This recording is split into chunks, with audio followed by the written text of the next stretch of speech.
Okay, Samantha. As I was kind of playing around with the kind of gradient effect that you were talking about in class, I figured that Illustrator would be the best application to do so. So of that like document that you sent, I just kind of screen grabbed one of your gradients towards the end of your pages just to get the right color. So pretty much just open either a pre-existing Illustrator document if you've started working within that already. If not, just open a new page, just get like a basic, white background here. And I just separated my layers, just, background and then the kind of the gradient test. So that way, I don't select the background and just kind of keep everything nice and clean. So once you got there, we're just going to start, actually, because I was kind of playing around with this before. So we're just going to pretend, I get my ellipse tool. I'll just draw a random size ellipse, kind of mirroring what you had in your spreads.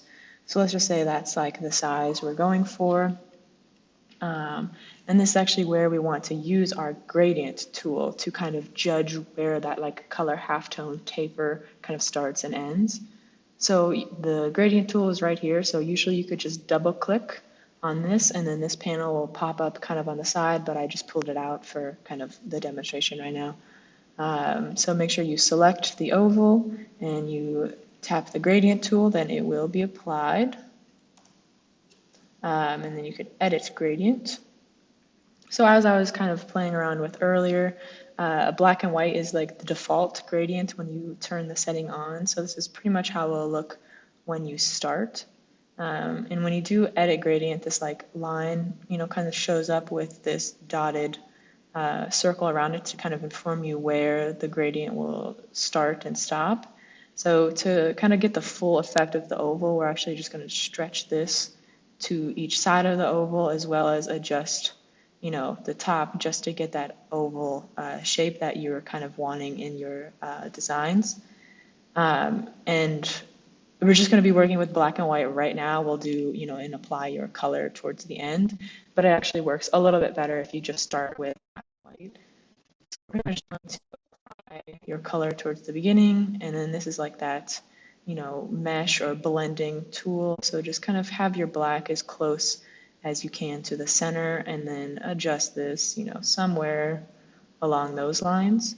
And just keep in mind the colors that are here, it's just 100% opacity in black and then 100% opacity in white on the outside. Or if you're using a slightly different color in the background of your spreads, just adjust whatever that white is here, but I'm assuming it's just normal white.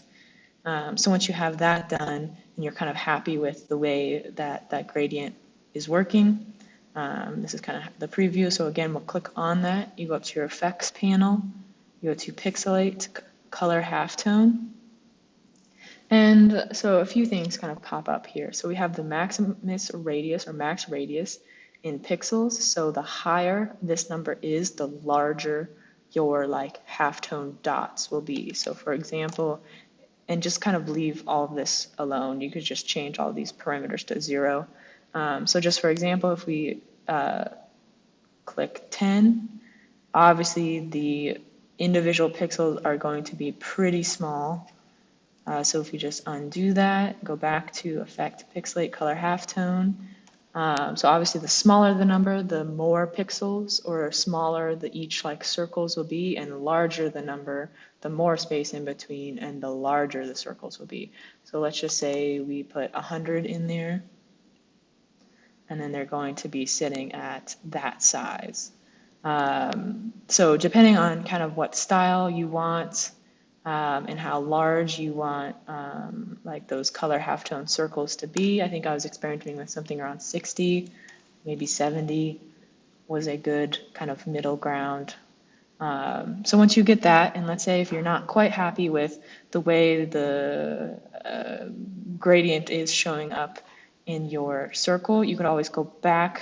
Once you have the circle selected, go back to your gradient tool here and edit to the gradient, and you could still like edit the colors and like the way that things blend. And you'll notice there when I was editing them, they got like really, really large.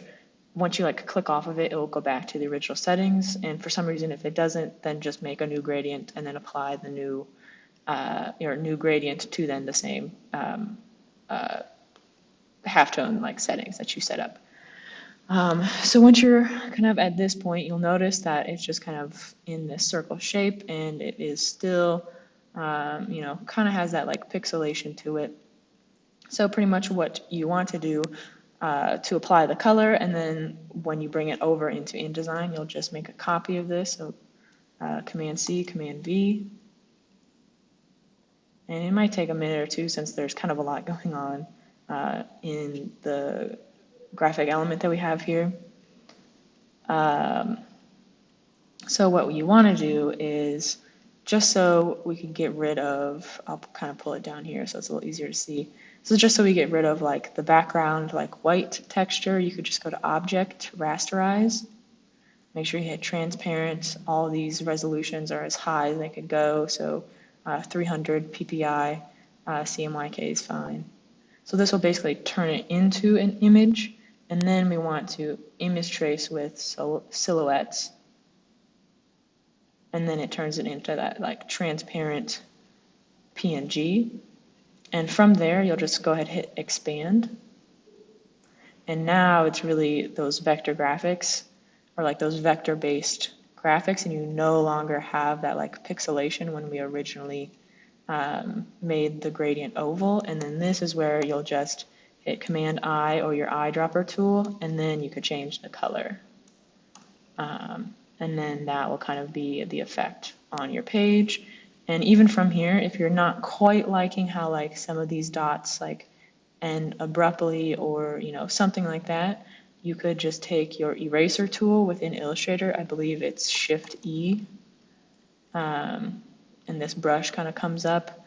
But if you want to make the brush bigger, it should be right here. So you'll double click on the eraser tool, make the size a little larger. Select it again, Shift E, and actually I want to make sure the opacity is down. So again, double click. Roundness, okay. So once you double click on that, then you could kind of like go in, or if you don't want the exact oval and you want to cut out a part of the shape or like whatever it is to fit your spreads, that's totally fine. Or if you just want to adjust the opacity of the entire thing, that could be done up at the top. Or you could just bring this into Photoshop and then kind of blur more around the edges, since you can't quite do that in Illustrator with vector graphics. But so that's pretty much how you would accomplish kind of like that look that I think you were going for in kind of those examples you were talking about. And I know like you had like some, helix like extra lines within like some of the gradients. And that could just be like a matter of, so let's say if you want to like add those back in, you do that all before you apply the gradient tool. So like, let's say I want that as like the outer ring, put in the center. Again, stretch those boundaries, adjust the length. Let's say we want maybe that one a little darker. I'll go to the second oval, apply the same effect, adjust as you kind of want. Oops. Within that second one.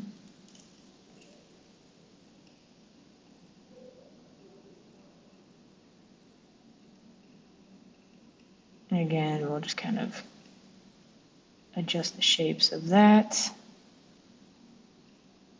And just kind of do things accordingly based on the style you want, or like however you want to add those extra, lines in there, kind of like you had on some of your first spreads, or I believe it was the one with the Rio de Janeiro symbol with like or statue with the yellow kind of helix gradient tool or whatever it is.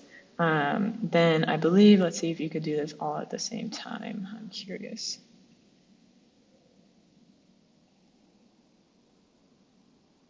Okay, maybe not what you're quite going for, but you kind of get the idea. And you could just apply and kind of mess around with different effects to get kind of that desired look. Or what you can do instead of doing this is just maybe take a copy of this and potentially, you know, adding more to it by like layering them up. You kind of get this like weird, you know, pattern or like those like dot overlaps. And you're kind of just getting like another gradient texture out of it that kind of maybe breaks away from that like oval shape.